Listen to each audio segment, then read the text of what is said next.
Assalamualaikum warahmatullahi wabarakatuh. Nama Muhammad Faiz bin Ramli, nombor matrik 054551.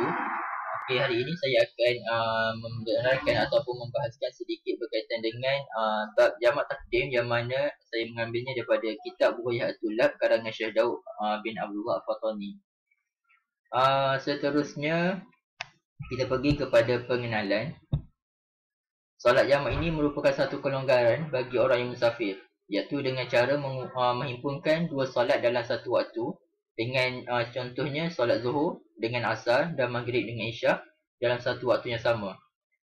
Bagi orang yang musafir, mereka juga dibolehkan untuk diharuskan jamak dan begitu juga solat qasar. Menurut pendapat Imam Syafi'i, jika seorang itu berniat hendak bermukim lebih daripada 4 hari, maka beliau tidak boleh untuk jamak ataupun qasar. Yakni jika dia daripada sebelum dia musafir dan dia telah berniat yang aku nak pergi ke satu tempat itu, aku nak pergi lebih daripada 4 hari, maka dia tidak dibolehkan untuk jamak ataupun qasar. Dan pada situasi kedua, jika seseorang itu bermukim di satu tempat dan beliau dalam keadaan perlu menyelesaikan tugas beliau dengan berkata ataupun ada sesuatu yang perlu diselesaikan, saya akan pulang pada hari ini atau esok, maka bolehlah dia berkekalan jamak dan qasar itu sehingga hari ke-18. Selepas hari ke-18, dia tidak boleh lagi untuk jamak ataupun qasar. Boleh solat seperti biasa. Seterusnya, kaifiat solat jamak ini terbahagi pada dua, jamak takdim dan jamak takhir. Apa itu jamak takdim? Jamak takdim adalah menghimpunkan kedua-dua waktu solat pada waktu yang pertama. Contohnya solat asar pada waktu zuhur dan solat isyak pada waktu maghrib, iaitu mengawalkan solat tersebut. Yang kedua, jamak takhir. Jamak takhir itu solat yang boleh dihimpunkan bersama pada waktu yang kedua. Sebagai contoh, solat zuhur kita takhirkan dia pada solat asar dan solat maghrib kita takhirkan pada solat isyak. Tetapi saya akan membahaskan ataupun saya menerangkan lebih detail berkaitan dengan jamak takdim sahaja. Okey, syarat jamak takdim terbahagi kepada 4 syarat, iaitu pertama tertib, yang kedua berniat jamak, yang ketiga mualat, dan keempat bekalkan safar sehingga takbiratul ihram kedua dalam solat kedua. Satu persatu. Okey, pertama tertib. Seseorang yang berhendak untuk menunaikan solat secara jamak takdim hendaklah mendahulukan solat yang mempunyai waktu sebelum melakukan solat yang bukan mempunyai waktu tersebut, iaitu solat yang kedua. Hal ini kerana solat yang kedua hanyalah mengikut terhadap solat yang pertama. Sebagai contoh, saya bagi situasi di sini yang mana Ahmad hendak melakukan solat zuhur dan asar secara jamak takdim, maka hendaklah dia menunaikan solat zuhur terlebih dahulu berbanding solat asar kerana solat zuhur adalah mempunyai waktu tersebut. Maksudnya jika hendak mensolat jamak takdim, yakni waktu asar dalam waktu zuhur, maka dia kena solat zuhur terlebih dahulu baru boleh solat asar. Zahid menunaikan solat asar terlebih dahulu dalam waktu solat. Ini sebaliknya lah jika berlaku, iaitu Zahid menunaikan solat asar terlebih dahulu dalam waktu zuhur, maka solatnya tidak sah melainkan hanya sah solat mempunyai waktu sahaja, itu solat zuhur. Dan jikalau dia berkehendak untuk jamak, maka hendaklah dia diulang balik solat asar itu selepas dia solat zuhur.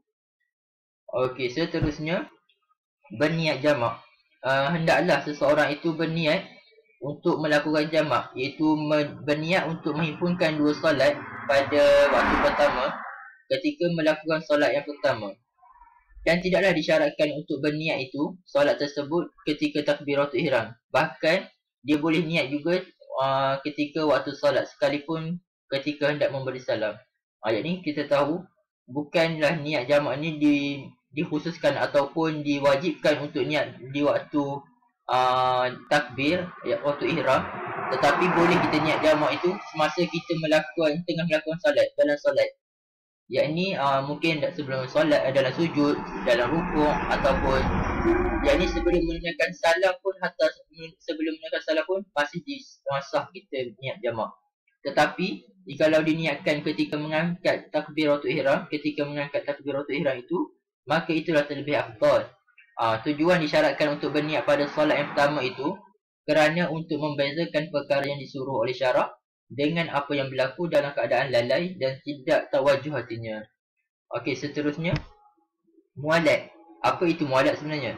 Mualat hendaklah mualat antara kedua solat yang hendak dijamakkan itu berterusan atau berturut-turut tanpa dipisahkan dengan solat yang panjang.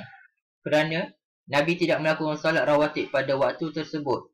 Jika dipisahkan dengan waktu yang pendek seperti iqamat, tayammum, maka atau memperbaharui wuduk, maka dia tidak memudaratkan.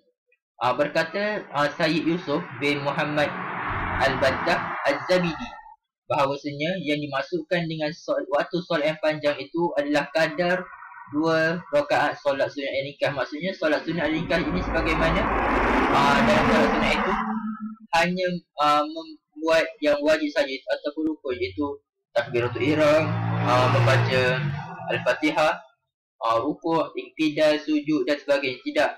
Tidak menambah ataupun ada dalam solat tersebut perkara-perkara sunat seperti membaca surah-surah lazim ataupun surah-surah yang pendek lah.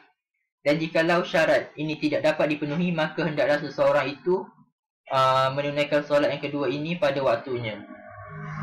Maksudnya jika dia tidak boleh untuk penuhi syarat itu, syarat yang bahawasanya tidak solat sunat ringkas ini, maka dia perlulah melakukan solat sunat solat yang kedua itu. Contohnya kalau waktu zuhur dan dia nak jamak dengan asar, maka asar tersebut dia perlu solat pada waktu solat asar tersebut. Tidak boleh dilakukan sebabnya dah tidak mualat, tidak berturut-turut. Ketiga, syarat ini bermula daripada tertib, iaitu mendahulukan solat punya waktu dahulu yang mengikutnya, berniat jamak pada solat yang pertama, dan mualat ini adalah sunat dilakukan pada jamak terakhir, iaitu pada solat yang kedua lah. Okey, seterusnya berkekalan safar sehingga takbiratul ihram solat kedua, yakni hendaklah berkekalan safar itu seseorang itu sehingga memasuki takbiratul ihram yang kedua. Tidak disyaratkan berkekalan safarnya sehingga sempurna solat yang kedua. Apa maksud di sini? Hendaklah berkekalan safar bagi sehingga masuk takbiratul ihram yang kedua. Tidak disyaratkan berkekalan safar itu sehingga sempurna solat kedua. Maksudnya di sini, jikalau seseorang itu bermukim ataupun hilang rukhsahnya untuk menjamakkan solat sebelum takbiratul ihram daripada solat kedua, maka dia hendaklah solat yang kedua pada waktunya. Di sini saya akan memberi satu contoh. Abu mengangkat takbiratul ihram pada solat yang pertama dalam keadaan dirinya bermukim dan dia tidak bermusafir lah. Kemudian dia bermusafir dan berniat jamak, maka solatnya. Ini terjadi bagi mereka orang menggunakan sapan ataupun kapal dan sebagainya, kenderaan laut lah. Kemungkinan sebabnya awal-awal mungkin dia solat, contohnya dia solat zuhur dan dia niat masa tu dia duduk dalam kapal, dia solat, dia tengah bermukim, niat zuhur, dan masa ketika dia niat solat zuhur itu, dan kenderaan itu bergerak, kapal ke ataupun sampan ke bergerak, dan dalam keadaan dia musafir itu, ketika sampan bergerak itu, maka itu adalah dikira sebagai musafir. Maka ketika sampan itu bergerak dan dia jamak dan dia berniat jamak, maka sah solat jamak tersebut kerana berkekalan safar sehingga takbiratul ihram solat kedua. Tak perlu sempurna solat kedua itu, tak perlu. Hanya perlu kepada sehingga safar itu berkekalan sehingga takbiratul ihram yang kedua. Okey, seterusnya kesimpulan, apa yang dapat dirumuskan di sini adalah syariat Islam datang dengan tujuan untuk memudahkan manusia mengamalkan ajarannya. Firman Allah Subhanahu Wa Taala dalam Al-Quran dalam suratul Baqarah ayat 185, yakni Allah berfirman, Allah menghendaki kemudahan ke atas kamu dan dia tidak mengizinkan ke atas kamu kesusahan. Jadi Allah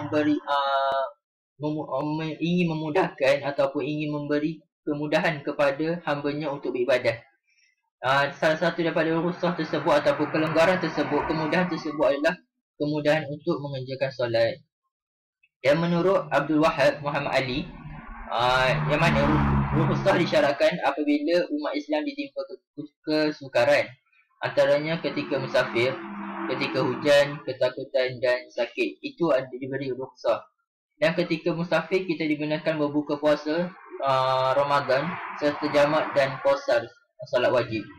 Kita juga dibenarkan untuk solat sebagai sambil duduk, berbaring dan dengan menggunakan isyarat mata ketika sakit. Semua ini adalah sebahagian daripada rukhsah yang dibenarkan kepada manusia agar matlamat utama dalam ibadah itu memperhambakan diri kepada Allah dapat dicapai dalam apa jua sekalipun. Maksudnya di sini setiap kemudahan yang diberi oleh Allah kepada hamba-Nya untuk matlamat utamanya adalah untuk memperhambakan diri. Maksud dia, walaupun sesukar ataupun sepayah mana pun keadaan, maksudnya kita boleh untuk beribadah kepada Allah. Dan Allah memberi kelonggaran. Sebagai contoh, boleh jamak ataupun boleh berbuka puasa. Itu merupakan kelonggaran yang Allah beri kepada hamba-hambanya untuk beribadah kepadanya, tanpa memberi alasan. Untuk mungkin kita memberi alasan, solat susah kerana aku musafir apa semua, 4 rakaat kena solat. Tidak. Sebenarnya Allah memberi kemudahan. Jika musafir, kita boleh jamak dan qasar. Itulah sekian saja daripada saya berkaitan dengan solat jamak takdim. Moga-moga mendapat manfaat. Assalamualaikum warahmatullahi wabarakatuh.